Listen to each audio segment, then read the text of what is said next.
Mónica Sáez, 39 años, Allen, Río Negro, fue asesinada en pleno centro de la ciudad de 14 puñaladas. El culpable fue su exmarido, Luis Rubio Espinosa. Verónica Villarruel, 42 años, Sierra Grande, Río Negro, fue asesinada por 4 puñaladas en el abdomen. La mató su exmarido, Gustavo Aquino. Nora Díaz, 34 años, Córdoba. La asesinaron degollándola frente a sus hijos de 9 y 12 años. El culpable habría sido su expareja, José Alberto Pérez. Irma Mariana Segundo, 36 años, Perico, Jujuy. La asesinaron de 13 puñaladas. Se investiga si el culpable habría sido su expareja, Oscar Carmona. Miriam Flores, 25 años, Neuquén. Su cuerpo sin vida fue encontrado con signos de violencia en un descampado. El principal sospechoso es su expareja, Salvador Pucci. Betiana Chávez, 21 años, Neuquén. La asesinaron rociándola con alcohol y prendiéndola a fuego. El culpable fue su expareja, Malvina Soledad Fernández, 25 años, San Justo, Santa Fe. La asesinaron degollándola. El culpable habría sido su expareja, Daniel Darío Díaz. Noelia Yelena Álvarez, 4 años, 9 de julio, provincia de Buenos Aires. La asesinaron ahogándola. Ingresó al hospital muerta por paro cardiorrespiratorio. La autopsia reveló que había sido violada. Mónica Rumay, 42 años, General Roca, Río Negro. La asesinaron baleándola en un confuso episodio. Detuvieron como presunto culpable a su expareja. Yo ya me imaginaba que algo malo podría pasar y ya no lo contestaba a él. Ya sus amenazas y demás, ya no les contestaba más nada. Nunca me imaginé que iba a terminar en lo que terminó. Fue golpeada y violada. Encontraron su cuerpo desnudo en la bañera de su vivienda. Su asesino sería el violador serial conocido por el apodo de Hombre Araña. Tela Maris Martín, 37 años, Congreso, Ciudad de Buenos Aires. La asesinaron en La velocidad aumentó. Entonces yo le dije, no quiero ir por acá. Y él me dijo, bájate. Pero seguía la velocidad alta. Entonces yo abrí la puerta porque ahí sí ya me iba a tirar. Verónica Pérez, 20 años, también.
Es un modo de de encarar las cosas, la vida y las relaciones que nos atraviesan. La cuestión es por qué esta violencia termina siendo algo que se ejerce mayoritariamente sobre las mujeres.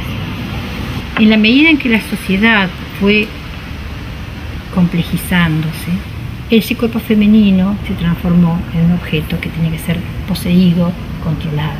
A partir de ahí comienza toda una construcción histórica y social que hoy conocemos como patriarcado. Se instala en las niñas y varones valores diferenciados, conductas diferenciadas, modos de relacionarse diferenciados, modos aceptables o no aceptables de expresar o no expresar sentimientos. Todo esto, que es lo que precisamente la teoría de género vino a iluminar, es que hay un modo aceptado y correcto de ser mujer y hay un modo aceptado y correcto de ser varón. A esto llamamos estereotipos. Los estereotipos son como imágenes congeladas que definen: un varón es, esto. Una mujer es, esto. Y cualquier desviación de eso es sancionada. ¿Se entiende entonces? Perfecto. Ahora, estos estereotipos, lógicamente son son un corsé de hierro, porque limitan las posibilidades exquisitas y amplísimas de los seres humanos de su desarrollo y su evolución como humanos.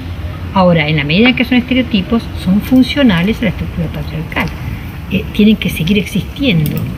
¿Y por qué existen si son tan embromados, tan controversiales, si son tan nefastos que en definitiva terminan, por ejemplo, en la muerte de mujeres o en abuso sexual de mujeres y niñas o en la mortificación y el maltrato y la tortura? ¿Por qué? ¿Por qué existen?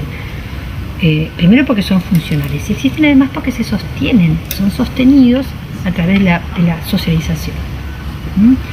Este conjunto de valores y de pautas de conducta son transmitidos de generación en generación con arreglo al sistema patriarcal.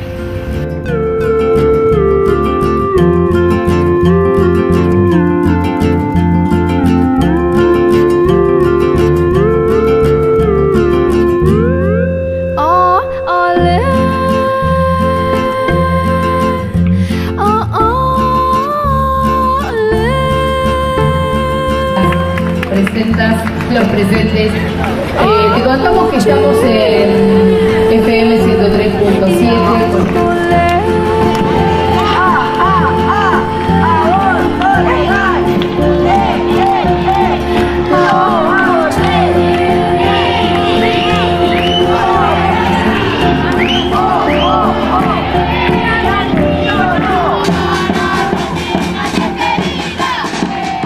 Sí, a ver, la violencia contra las mujeres se origina en un sistema que sigue poniendo a unas por debajo de los otros, ¿no? Que sigue haciéndoles creer a los varones que pueden con nosotras. Es un sistema patriarcal, heterosexualizado además, donde los varones, para constituirse como varones, necesitan demostrar que pueden hacer esas cosas. Digo la clase de varones en general, y por supuesto que no todas las masculinidades se viven de la misma manera, pero sí hay un formato de masculinidad hegemónica para el cual los varones parecen ser, que parece ser la prerrogativa de los varones, donde tienen que demostrar siempre que son extremadamente viriles, que son extremadamente fuertes, que tienen siempre la capacidad de decisión por encima de las otras y que pueden menospreciar, que pueden insultar, que pueden golpear, es decir, que pueden ejercer poder. Hay ahí una idea de que tienen derecho sobre el cuerpo y la subjetividad de las otras.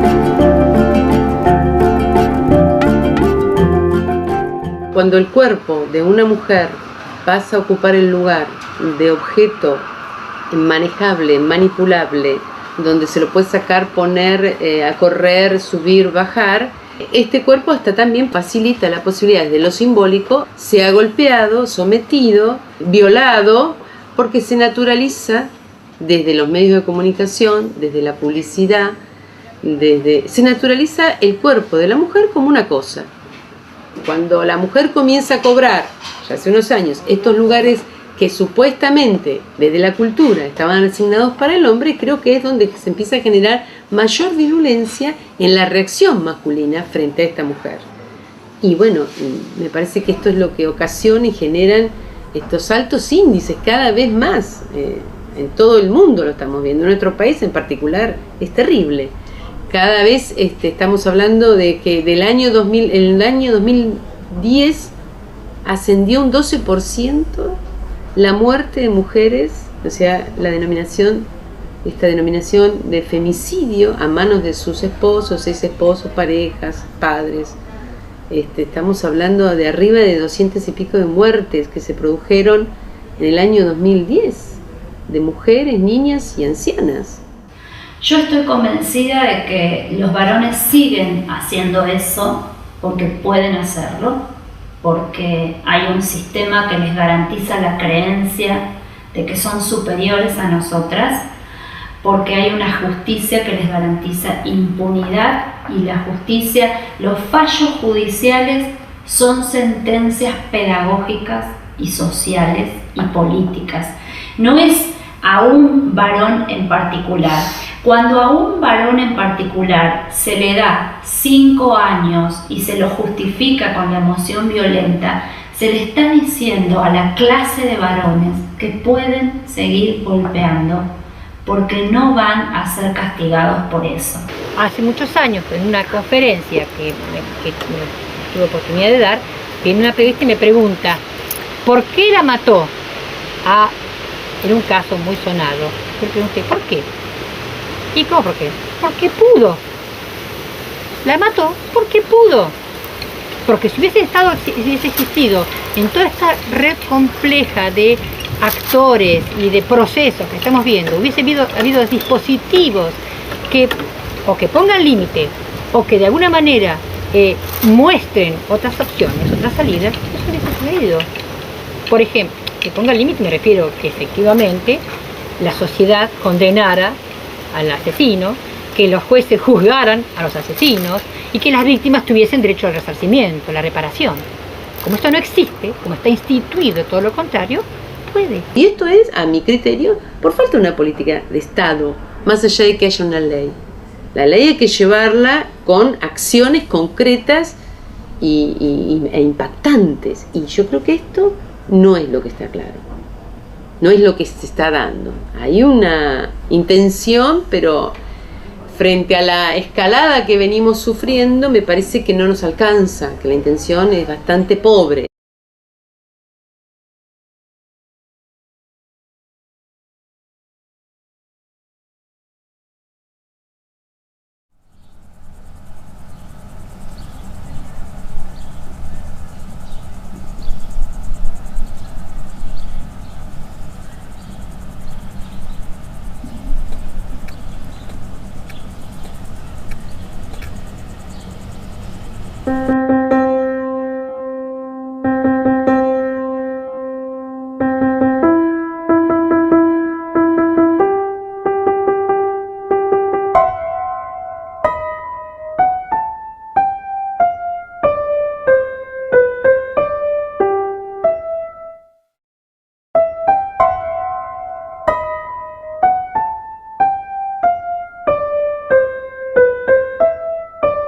Yo soy Ivana Rosales, soñaba con el príncipe azul, soñaba con ese hombre que me iba a sacar de mi casa, que yo iba a ser la princesa, me iba a dedicar obviamente a los quehaceres de la casa, porque era lo que yo creía que tenía que hacer todas las mujeres, solamente dedicarse a la casa.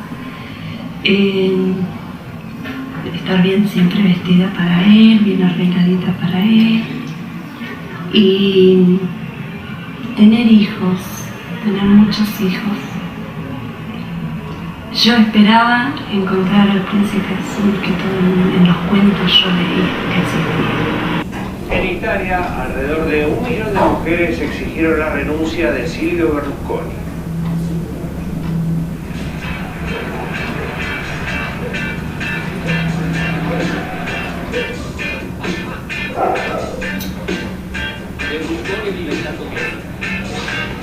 Yo llegué a Rincón de los Sauces en pro de un trabajo, necesitaban mozas y ocurrieron muchas cosas. Me retuvieron el DNI y la misma jefa tenía el lugar donde yo trabajaba de moza y tenía un cabaret. Entonces, en pro de llevarme a trabajar al cabaret, me dijo un fin de semana, quédate vos a cargo porque yo tengo que ir a buscar una banda, Cipoletti, para que venga a trabajar acá. Yo me quedé a cargo de lo que sería la caja del cabaret y a partir de ahí empezaron a suceder cosas y confusiones que para mí empezó a peligrar mi vida. En esas noches fue donde conocí a Mario Garoglio, que venía siempre a tomar whisky. Y es más, te voy a decir, lo recuerdo más que nada, o resaltaba más que nada, porque pedían una marca de whisky que no había en la casa, porque era muy fino. En un momento yo estaba desesperada y necesitaba irme de ahí porque no quería seguir ahí, más bien se estaba, lo que hoy lo veo como una trata de personas, yo en ese momento lo estaba casi viviendo o ingresando a ese mercado. Entonces Mario Garoglio me ofreció un trabajo, conseguirme un trabajo como secretaria en alguna empresa. De hecho él trabajaba para empresas petroleras y yo acepté. Llegando acá a Neuquén, él me dejó y 3 meses después apareció en mi casa y me ofreció una vida matrimonial, una familia, formar una familia, y yo acepté. Hasta que empecé a ver que el alcoholismo en mi casa estaba haciendo mucho daño, que desaparecía por días o por noches y no había una respuesta de por qué lo hacía. Y llegó un momento en que mis hijos, ellos tienen como colaborar en la casa, es poner la mesa. Desde chiquititos era chico, vamos a poner la mesa, y ellos abrían la puerta de la heladera y lo primero que buscaban era el vino. Si papá no tenía vino, ya ahí sabían que iba a haber problemas. Entonces esa noche o ese día en la casa, en la mesa. Cuando yo empecé a ver que mis hijos tenían esos valores cambiados, yo empecé a pedirle a él que cambiara, que se diera cuenta que no era lo normal. Y ahí empezó la violencia psicológica mucho más fuerte. Yo era la inútil, yo era la puta, no podía salir vestida de determinada manera porque ya era una mujer casada, ya era una mujer mamá. En el año 2000, yo ya necesitaba poner un límite, parar, y llegó un amigo de la casa y lo primero que hacían era poner el vino en la mesa y empezar a tomar. Entonces yo le pedí a ese amigo, retírate porque necesito hablar con mi marido, y no. Entonces yo saqué la botella de la mesa y la tiré. Él, enfrentando eso, sacó otra botella y la puso sobre la mesa. Y entonces esa botella sí la tiré al piso y le dije, necesito que te vayas porque yo necesito hablar con mi marido. Este hombre se retiró y cuando pretendíamos charlar, él me llevó al dormitorio y me golpeó, y en ese momento mi hija abrió la puerta y entonces como que él ahí reaccionó de lo que estaba haciendo y se fue y se encerró en el dormitorio. Y yo quiero reivindicar esto. Efectivamente, el feminismo es subversivo. Es subversivo porque desnaturaliza las relaciones jerárquicas de género. Todo lo que vaya en contra de la idea de jerarquías naturales y de un orden natural, por eso Berlusconi le besa la mano al Papa. Los dos están muy contentos con un orden natural que sanciona la clase, la raza, el género, etcétera, como relaciones jerárquicas. Ahora, Diana, en el feminismo siempre se habló respecto de lo público y lo privado. ¿No parece ser este el mejor ejemplo donde lo público y privado se une a pesar de lo que quiere Berlusconi? Absolutamente, porque hay un eslogan en el feminismo que dice lo personal es político. Lo personal es político, por un lado, subraya que en las relaciones interpersonales, domésticas, amorosas, de convivencia, hay relaciones de poder. Ese es un aspecto de que lo personal. Había entrado en una crisis depresiva y esto me lo dijo la doctora. Entonces empecé a tratar de intentar estudiar, hacer cursos, y era todo no, vos ya no podés hacer esto, vos no podés hacer aquello. Vos ya sos mamá y tenés que dedicarte a la casa. Entonces yo decidí separarme, pero eran las amenazas muy fuertes. Él estaba muy bien conectado con diferente gente del medio, entonces... ¿De qué medio? Y del medio petrolero y al mismo tiempo político. Como sin quererme yo te quiero y te adoro si no me amas y tus besos solo espero. ¿Cómo puedo amarte ardientemente si en tus ojos al mirarme veo nieve solamente? Como tus desprecios y desvíos digo que son locos desvaríos. ¿Cómo puede ser que no quiera ver de tu corazón ausente la ilusión? ¿Cómo puede ser que te quiera así cuando bien sé que no estás en mí? Yo no sé por qué te quiero, yo no sé por qué te adoro, viendo que tus ojos siempre fríos no se miran en los míos. Yo no sé por qué te amo y te idolatro así. Yo no sé por qué no sé.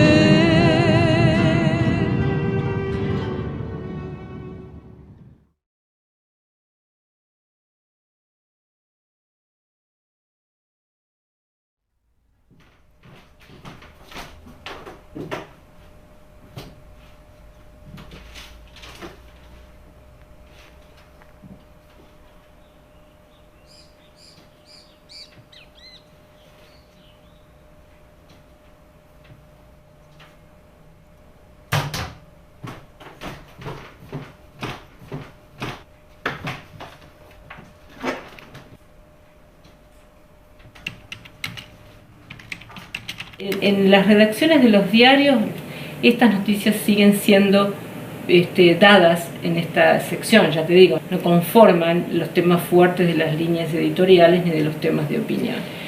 Saquemos este tema de la sección policiales únicamente porque me parece que no podemos construir mucho si la dejamos solamente ahí. Los empresarios de los medios tienen que tomar decisiones con respecto a esto, de cómo visibilizar, cuánto tiempo, cuánta reflexión le van a dar a estos temas. Y acá tiene que ver la construcción de cada periodista, decir, bueno, a ver, mataron a esta mujer, ¿cómo era la vida de esta mujer? ¿Cómo llegó esa denuncia a tribunales? ¿Cómo, qué le contaron a los hijos de esta mujer que fue matada por su pareja?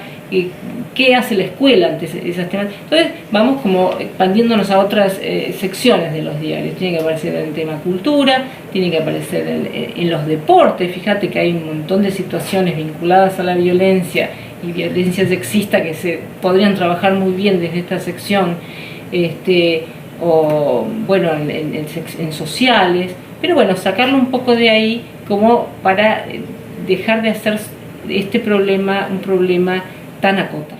Así empezamos como a cambiar un poco la mirada, ¿no? Esto del sexismo en las noticias tiene que ver con esto. Si vos vas a contar en una noticia que un juez dijo en el juicio de Ivana Rosales que un juez dice que era una chica que merecía ser golpeada porque él era infiel a su marido, y bueno, no nos podemos quedar con eso. Mira, yo me involucré en la perspectiva, digamos, tomé mi decisión de trabajar con temas de género en un caso así muy puntual, unas niñitas de 5 y 8 años violadas, y un juez que en la instrucción dice: yo solo sé que estas niñas tuvieron relaciones sexuales. Yo, desde la redacción, no me puedo quedar sin decir nada ante una barbaridad semejante. No está bien eso. Entonces, bueno, marcarlo así como la gota que orara la piedra, que es un poco eso. Desde ella, te digo, asumir la perspectiva de género primero como transformación personal, y después seguir, digamos, cambiar, tratar de sumar a colegas que tengan otra mirada, que denuncien estas cosas, que pongan a la mujer en el lugar que merece estar. Y después hay un montón de cuestiones que son muy, muy complejas, pero me parece que, bueno, yo soy partidaria de esto de la educación crítica hacia el televidente, ¿viste? Una cuestión que nos repetían en las universidades hace 20 años, ya decir, bueno, a un chico, ¿cómo le enseñas a mirar? Digamos, yo como mamá le digo: mira, no mires Tinelli, yo no quiero que en mi casa se vea Tinelli, qué sé yo.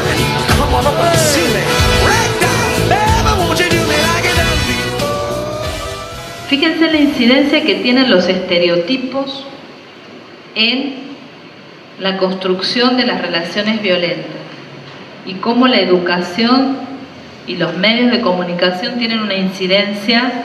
Las publicidades, ¿qué pasa ahí? ¿Cómo aparecen las mujeres y cómo aparecen los varones?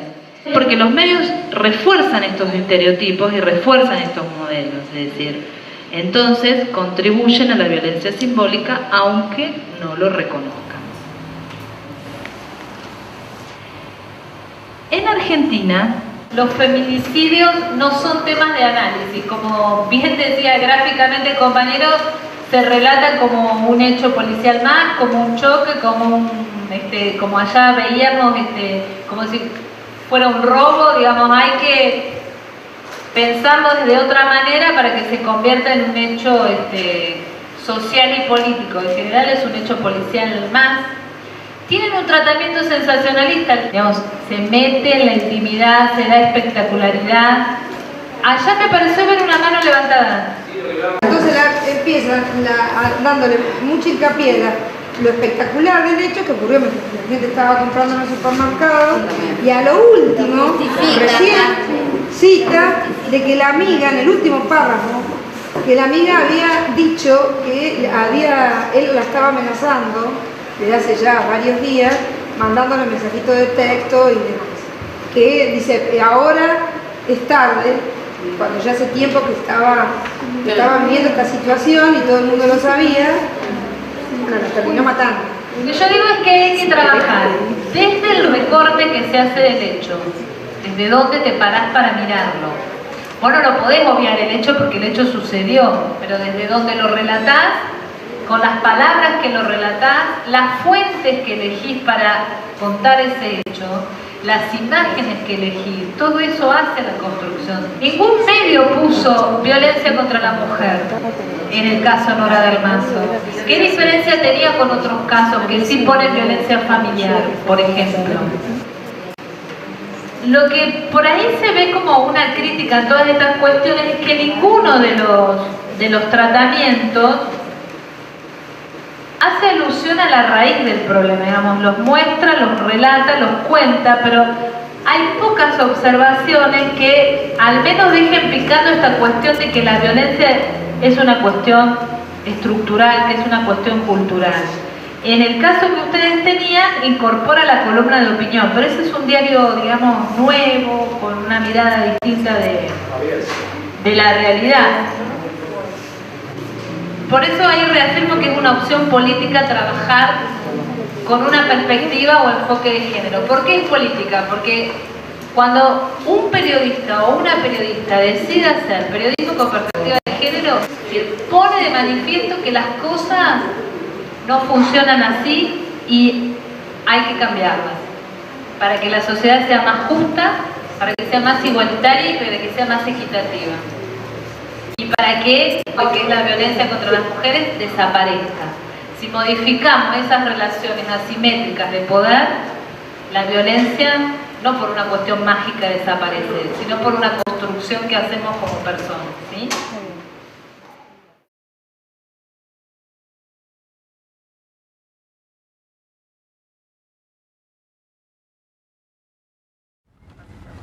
Agustina Massina, 17 años, Chipoleti, Río Negro. La asesinaron de 20 puñaladas en su habitación.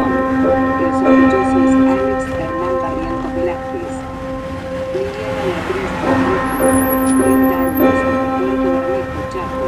El 18 de abril del 2002 salimos a tomar un café con Mario Garoglio, mi ex marido, porque yo esperaba poder terminar, dado que ya daba mi relación por terminada, esperaba poder terminar bien, sin violencia, que era lo que ya predominaba en mi caso. Opté por salir a tomar un café afuera para evitar discusiones frente a mi casa, frente a mis hijos. Y nos vinimos acá, desde Plotier hasta acá. La confitería, ahora Los Amigos, antes era la terminal. Hablamos, en primer momento fue ofrecerme todo para que le diera otra oportunidad. Después fueron las amenazas de que no me iba a dejar vivir en paz. Yo le dije que yo no iba a quedarme acá en Neuquén, que sabía bien que acá en Neuquén él no me dejaría vivir tranquila. Entonces dijo que bueno, que donde estuviera. Cuando salimos y le dije, bueno, volvamos a casa porque esto ya no tiene sentido, no voy a seguir hablando, tomamos este camino. En esta rotonda que está acá enfrente, doblábamos hacia la ruta. Pero ese día, en lugar de doblar hacia la ruta, siguió de largo por la misma calle. Entonces yo le dije, no quiero ir por acá. Y él me dijo, bájate, pero seguía la velocidad alta. Entonces yo abrí la puerta, porque ahí sí ya me iba a tirar.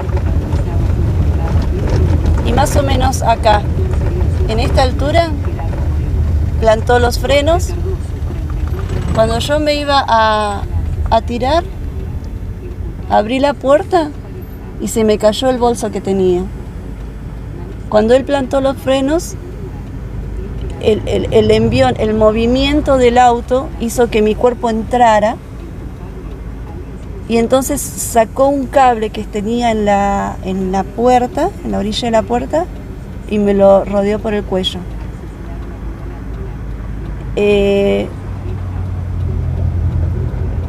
Mi cabeza terminó entre los dos asientos con un cable alrededor del cuello. Yo trataba de sacármelo, pero era muy superior su fuerza hacia la mía. Y lo único que hice fue estirar mi mano. Yo estaba boca abajo, ¿sí?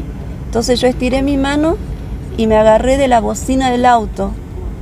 Y él me golpeaba para que dejara de tocar bocina y yo no dejaba de tocar bocina. Mientras tanto, con la otra mano trataba de zafarme el cable. Entonces, en ese momento me hice la desvanecida.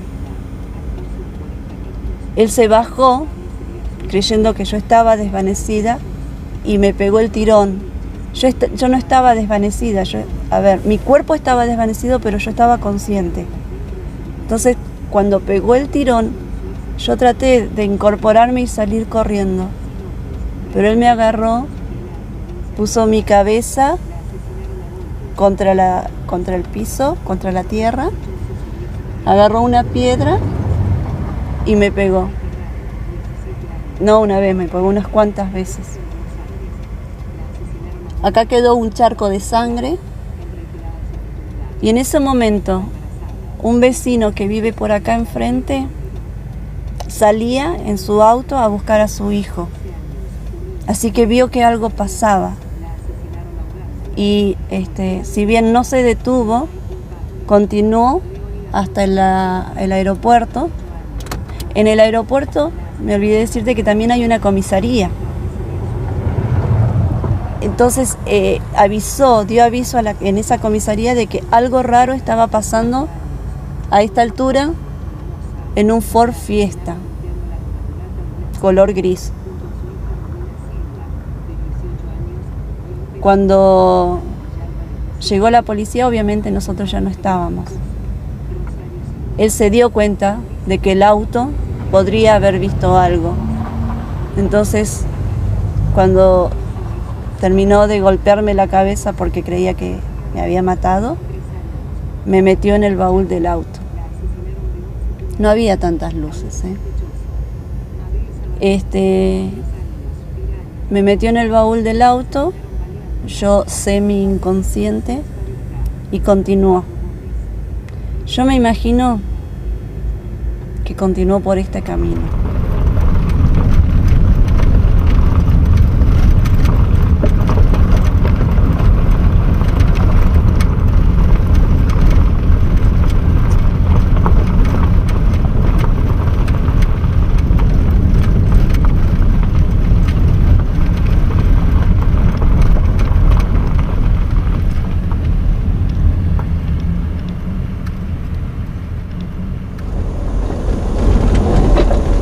Y acá, 20 metros más adelante, es donde yo me desperté. Acá estaba el auto. Yo me despierto, empiezo a golpearlo, al auto, al baúl, siempre diciéndole: ¿qué estás haciendo? Pensá en los chicos, ¿qué estás haciendo? Él para el motor, abre la cajuela del auto. Yo creí que me iba a sacar, pero en realidad ya tenía las piedras en las manos y con eso me reventó la cabeza de este lado. Y ahí sí perdí el conocimiento totalmente. ¿Tu casa está por acá cerca? Mi casa es el fondo. Esta casa que ves acá es la que da... Esto es el fondo de mi casa. Acá adelante está mi casa. Ajá. Dio la vuelta, se estacionó frente a la casa y entró a buscar una pala. Después... ¿Para qué? Para enterrarme, porque él me creía muerta. En ese momento fue cuando la policía había encontrado mi bolso y con todos los datos que estaban adentro del bolso, documentos y demás, buscó ese nombre en la guía de Plotier y salía. Figuraba el número de nuestra casa y la dirección. Entonces, cuando él entró a la casa a buscar la pala, suena el teléfono, él lo atiende. ¿Garoglio? Sí. ¿Dónde está tu mujer? ¿Qué hiciste con ella? ¿Quién habla? Soy el comisario. ¿Qué hiciste con tu mujer? ¿Dónde está ella? Está acá al lado, le dijo. Está descompuesta. Entonces, llévala al hospital. ¿La vas a llevar al hospital? Sí. Bueno, ya salió un móvil a acompañarte. El comisario utilizó esto de darle todos los datos para que él entendiera que ya estaba cercado. Y justo en ese momento ya había un auto de civil transitando por ahí buscando la casa nuestra. Y ahí él se dio cuenta que ya lo tenían, que ya no se podía escapar. Entonces tomó el camino y fue hasta la comisaría. Entró, dijo: soy Mario Garoglio, golpeé a mi mujer y creo que se me pasó la mano. Entonces el comisario que estaba ahí, lo estaba esperando de hecho. ¿Dónde está? En el auto. Salió al auto y no me vio. Entra nuevamente y le dice: ¿qué me estás tomando el pelo vos? ¿Dónde está? No, está en el baúl. acá está la llave. El comisario abre, ve la situación en que estaba. El Ford Fiesta es chiquito. Sí. Yo estaba toda doblada. Entonces él mismo se sube al auto y me lleva al hospital. Y allí me hacen los primeros auxilios y demás. En el hospital, calculo yo, que me indujeron a un coma o algo así, porque ya de ahí no recuerdo nada. Lo que sí los oficiales me comentan que ellos cuando me sostenían para que yo permitiera, pero yo seguía peleando todavía, inconscientemente seguía defendiéndome de él. La doctora no podía ponerme el suero, entonces la policía me sujeta, yo les rasguñé. Y lo único que decía es, basta, basta, ¿qué estás haciendo? Pensá en los chicos. Entonces el oficial le preguntó, ¿por qué dice esto? No le estamos haciendo nada. Y la doctora le dijo, es que esto fue lo último que le dijo a la persona que le hizo esto. Esto fue lo último que ella habló en forma consciente.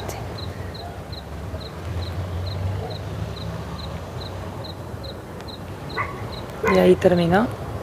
Ahí empezó mi guerra judicial. Ahí empezó mi guerra judicial. Ahí es donde yo me encontré con un Estado que revictimiza y que hace tal vez más daño que el golpe. Las heridas sanaron, ya no se me notan. Yo acá tengo hundimiento de 1 centímetro. Las heridas sanaron, pero la revictimización que me hizo el Estado es lo que más dolió.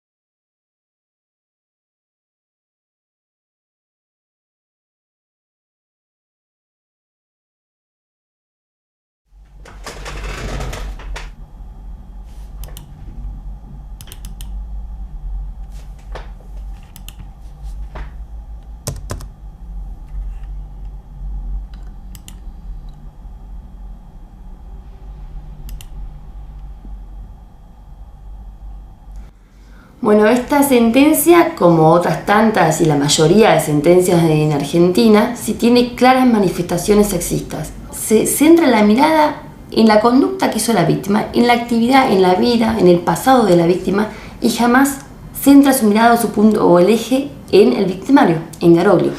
Y esta sentencia, lo que tiene que es lastimoso, es que condena a todas las ibanas, a todas las mujeres que quieren independizarse, a las que quieren decidir por ellas mismas, ¿sí? Y aplaude a todos los Garoglios. Si se puede ver más o menos mirando un poquito por arriba de qué se trata, cuestiona un adulterio, ¿sí? Y se basa en que ese adulterio, que es un presumible, nadie tiene pruebas que efectivamente haya sucedido, ¿sí? De que un adulterio puede ser motivo suficiente para que una persona lesione e intente matar a su pareja. Si uno mira cualquiera de los argumentos de los jueces, son igualmente discriminatorios. Por ejemplo, Andrada, sí, y Badano dicen que estas circunstancias de atenuación, como hablábamos antes, provienen de esta supuesta infidelidad. Y Castro dice, no proviene, o sea, no hay circunstancias de atenuación, porque él ya sabía que era infiel y se lo tendría que haber esperado. Por lo tanto, ¿sí? Él, como ya conocía la conducta de su mujer y sabía que podía pasar, o sea, eso no es una circunstancia atenuante. Desde el momento en que el fallo gira bastante en torno a esta consideración acerca de la fidelidad o no fidelidad de la mujer respecto del varón, pareciera que lo que se está colando entonces en la argumentación jurídica es que la mujer y el cuerpo de la mujer es de propiedad del varón. Entonces, si es de propiedad del varón, el hecho de haberlo enajenado temporalmente en la infidelidad hacia otra persona, eso es lo que se está considerando como relevante a los efectos de evaluar la atenuación en lo que finalmente fue una tentativa de homicidio. Los jueces dictan sus sentencias y analizan los casos sin tener una visión ni una perspectiva de género. ni de los distintos elementos que tiene una situación de violencia de género, porque esto también, si yo voy a mirar un asesinato común y silvestre, de la misma manera que voy a mirar de qué modo un señor torturó durante 20 años a su mujer, y un día porque la mujer le dijo, mira, me cansé de que me pegue, me voy de casa, la mata en la puerta de la casa, obviamente no estamos hablando de la misma cosa. Termina con lo mismo, la muerte de una persona, pero no es lo mismo. Hay una cuestión que es fundamental que tiene que ver con la cultura. Y uno de los principales factores reforzadores y constructores y reforzadores de la cultura es el derecho, ¿no? ¿Qué dicen las leyes? Las leyes obviamente son las que dan los parámetros en los que la sociedad se tiene que mover, digamos. Bueno, las leyes han puesto a las mujeres en un lugar que es lo que las ha vuelto víctimas de la violencia. O sea, las propias leyes, la propia legislación, el derecho de familia. Por eso en el imaginario de casi toda la sociedad, pero principalmente de quienes tienen que decidir si un hecho es violencia de género o no lo es, que son los jueces, que son los abogados, están todavía imbuidos en ese pensamiento. Por ejemplo, yo siempre recuerdo que hace unos años, dando un taller sobre violencia en la escuela de cadetes de policía, yo les puse como un ejemplo qué actitud hubieran tomado ellos si, por ejemplo, una mujer en una esquina empieza a gritar, me robaron la cartera, me robaron la cartera. Entonces todos, al unísono, a coro, me contestaron, saldríamos corriendo a buscar al ladrón. Entonces yo decía, ¿y qué pasaría si ustedes escuchan a una mujer que dentro de una casa dice, mi marido me mata, mi marido me está matando, ¿qué harían ustedes? Ah, no, ahí no podemos meternos. Esto es un claro ejemplo de cómo funcionan no solo las fuerzas de seguridad, sino la justicia también. Es decir, durante miles de años nos enseñaron que la mujer estaba para tener hijos, para criarlos y para cuidar del hogar. Esa estructura todavía hoy, si bien no está institucionalizada, pero culturalmente está arraigada en el pensamiento de todos, porque si no, en un caso como este que ustedes están analizando, el de Ivana, cuando alguien dice a esta mujer le pegaron, intentaron matarla, le pegó con una piedra en la cabeza, a nadie se le ocurriría pensar, pero vaya a saber, pero seguramente algo pasó, por algo lo habrá hecho, porque ella también no cumplió con lo que se estaba esperando de ella, que esto es básico en lo que es la violencia de género. En realidad ahí lo que se estaba condenando no es al señor que quiso matarla, se está condenando a ella, ¿por qué? Porque se comportó de la forma no esperada por la mujer. Entonces, si alguna mujer no cumple al pie de la letra con cada uno de estos parámetros, la castiga en primer lugar su esposo, en segundo lugar la sociedad y en tercer lugar quienes deben decidir acerca de impartir la justicia como corresponde. La Ley Nacional de Violencia de Género yo creo que es muy buena, pero yo le encuentro por ahí un problema, que es la aplicación de la ley. Porque está bárbaro, yo digo, bueno, por ejemplo, si la ley esa se aplicara y si realmente yo pudiera recurrir a los tribunales, no tendríamos el programa de Tinelli, por ejemplo, ¿sí? Porque el programa de Tinelli, desde que empieza hasta que termina, viola creo que mínimo la mitad de lo que dice la ley, ¿no? Y lo bueno que establece los distintos tipos y modalidades de violencia, ¿sí? Y el mayor logro para mí fue que se tipificase la violencia institucional, ¿sí? Porque la verdad, los que realmente ejercen violencia todos los días son las instituciones. Cuando las mujeres quieren denunciar, cuando las mujeres en sus propios ámbitos de trabajo, ¿sí? O sea, tipificó un tipo de violencia que todo el mundo se hacía distraído o la distraída y nadie miraba para ese punto. De hecho, la violencia institucional del Poder Judicial, que todo el mundo que no escucha a las mujeres, que no canaliza sus reclamos. Las mujeres están denunciando en números importantes, pero ¿qué pasa después? Uno hace la denuncia, el juez o la juez toma la decisión de expulsar del lugar al agresor, de decidir de imponer una orden de no acercamiento, etc. ¿Se cumple? ¿Cómo hacemos para que se cumpla? El juez trabaja en su despacho, el juez no me va a seguir por toda la ciudad de Buenos Aires para protegerme, y tampoco la policía. Deben hacerlo, pueden hacerlo, tenemos los recursos para que lo hagan, pero más todavía, en muchos de los casos de las investigaciones que hicimos, las mujeres recomponen esa relación violenta por varios motivos, a veces de tipo psicológico, pero a veces por problemas muy prácticos. ¿Dónde viven si no? ¿De qué viven? ¿Cómo alimentan a sus hijos? ¿Cómo salen a trabajar si no tienen dónde dejar a esos hijos? ¿Al cuidado de quién? Para después poder insertarse en el mercado de empleo. Y todas esas pequeñas barreras, grandes barreras que finalmente son las que determinan que las mujeres vuelvan a las relaciones violentas o que se incorporan a otra relación violenta, es lo que nos tiene que dar las políticas sociales y las políticas públicas en general, las sociedades en particular. Digamos, no es la justicia la que me va a solucionar nada de eso. La justicia no me va a dar un lugar donde vivir, no me va a dar un subsidio económico, no me va a dar preferencia de vivienda, no me va a dar inserción laboral, no me va a dar una guardería para mis hijos. Todo eso lo necesito como persona, como mujer que ha activado el mecanismo de protección jurídica, pero lo necesito de las políticas públicas. Y ahí es donde está la gran deuda en Argentina.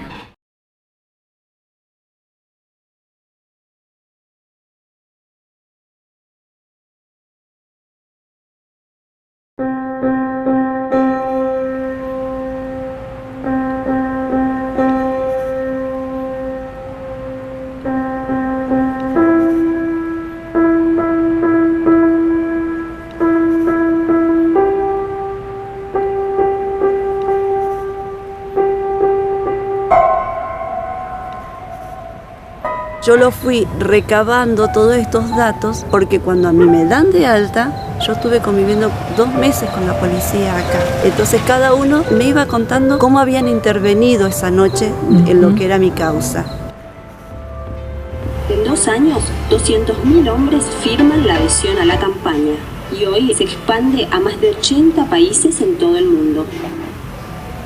Es un proceso de transformación cultural, en donde se cree que la violencia es algo aprendido. Aprendemos a ser violentos. No es innato, no es biológico, no es genético y no es patológico. Simplemente hemos sido educados en la acción de ser masculinos, teniendo poder, dominio y control sobre lo femenino y negando a lo femenino como la diferencia.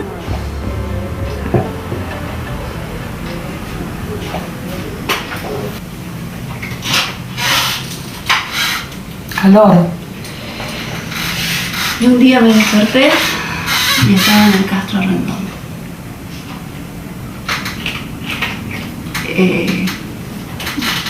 No sabía qué es lo que me había pasado. Solo sabía que tenía mucho dolor. Y tengo marcas en mi cabeza, acá tengo hundimiento de 1 centímetro, sufro epilepsia postraumática. Cualquier emoción, ya sea buena o mala, puede generar en mí una crisis. Eso genera una incapacidad y es permanente. Y mientras tanto, Garolio, ¿dónde estaba? Garolio estuvo detenido. El tema fue que cuando yo regreso a la casa, yo no tenía cuota alimentaria, yo no tenía cómo mantener a mis hijos. Y sumado a esto, el juez ya había ordenado un régimen de visita. Entonces, a pesar de que yo tenía mi cara destrozada, que a esto ya estamos hablando de julio, el mes de julio, había nieve, 7 grados bajo cero, yo igual tenía que salir con mis hijos y llevarlos a que vean a su papá. Esto era en la comisaría donde estaba detenido. Nadie tenía en cuenta que si tenía o no plata para ese pasaje, porque obviamente tenía que ser en taxi, yo no estaba en condiciones de utilizar un medio de transporte público. Yo no tenía pelo, mi cabeza es un mapa de cicatrices, pero en ese momento no lo tenían en cuenta, el juez por lo menos no lo tuvo en cuenta. Entonces, no vi otra alternativa que hacerle una nota al juez que estaba instruyendo la causa en ese momento, solicitando que lo dejara a Garolio salir en horas de trabajo para que él pudiera continuar trabajando y seguir siendo el sostén de la casa. Te fuiste a Mendoza. ¿Cuánto tiempo estuviste en Mendoza, en San Rafael? Estuve 4 meses allá. Pude recuperarme mis hijos lograron cierto equilibrio, cierta estabilidad, hasta que le dieron régimen de visita a él allá en Mendoza. Y él consiguió la posibilidad de ir a buscarnos. Y el juez, desde acá, le dio amplio régimen de visita. Eso significaba que el día que él llegara a San Rafael, podía retirar a los chicos de la casa donde yo estaba quedándome, que era la casa de mi hermana, y devolverlos a la hora en que se hiciera de noche. O sea, podía estar todo el día con los chicos. Y yo tenía pánico. Yo tenía mucho miedo a que se los llevara siquiera una hora. Permanentemente estuve pidiendo que el régimen de visita sea supervisado. Él siempre amenazó: yo voy a terminar con lo que empecé. Sin embargo, el juez de menor en ese momento, quien tenía la causa era el doctor Gallardo, nunca tuvo en cuenta esas amenazas, nunca tuvo en cuenta el miedo que yo sentía, porque él decía: yo voy a terminar con lo que empecé y te voy a dar por donde a vos más te duele. Me dio en la cara. Lo siguiente que a mí más me dolía eran mis hijos. Tuve que volver con él. Estuvimos conviviendo juntos en abril del 2003. Y a mí el juez me decía que mientras yo no tuviera una casa, teniendo en cuenta que él tenía una casa, que tenía niñera y que tenía un excelente sueldo, y yo no tenía ni casa, ni niñera, ni excelente sueldo, que hasta que yo no tuviera eso, los chicos no iban a volver a mi lado. Obviamente que nada de eso quedó por escrito, pero los chicos estuvieron 4 meses con él. Y yo, en esos 4 meses, anduve en todos los pasillos que se te ocurra de juzgados para recuperar a mis hijos. Siempre le solicité al juez el reintegro de mis hijos y él me decía: no, solicite el régimen de visita. Y yo no quería régimen de visita, porque mis hijos, la tenencia de mis hijos lo tenía yo. Mientras tanto la causa seguía, todavía no los habían llamado a juicio, digamos. Para ese momento fue que nos llamaron a juicio y lo condenaron a 5 años. De estos 5 años a los cuales lo condenaron a Garoglio, él nunca cumplió ni siquiera un día. Él se fugó. Ahí fue cuando yo conocí a la agrupación de la revuelta, porque ahí fue donde yo sentí la necesidad de defenderme, y ya no solo de Garoglio, sino del Estado. En septiembre del 2009 la causa prescribió. Hoy en día Garoglio está preso. ¿Por qué? Porque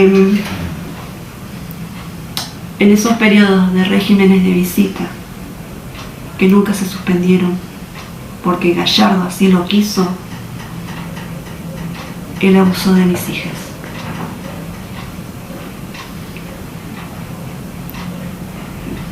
Y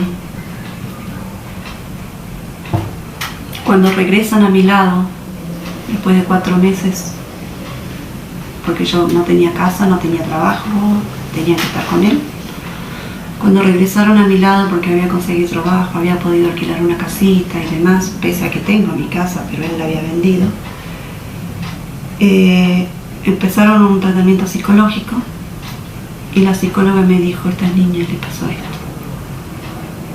O denuncias vos o lo tengo que hacer yo como profesional que soy. Yo obviamente le dije que la denuncia la iba a hacer yo y la denuncia la hice.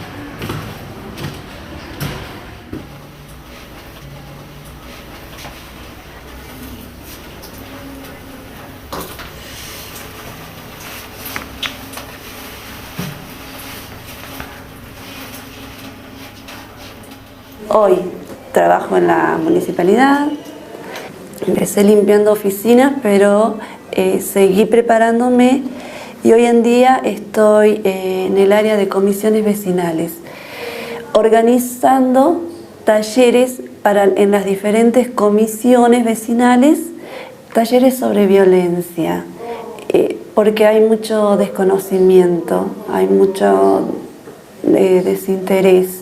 Entonces estoy tratando de organizar esos talleres. Mi vida hoy son mis hijos, mi trabajo, ayudar a mujeres en situación de violencia, y la situación con Garoglio cambió. Él reapareció en septiembre del 2010 y hoy, a raíz de la denuncia por abuso que yo hice en su momento, Garoglio está preso.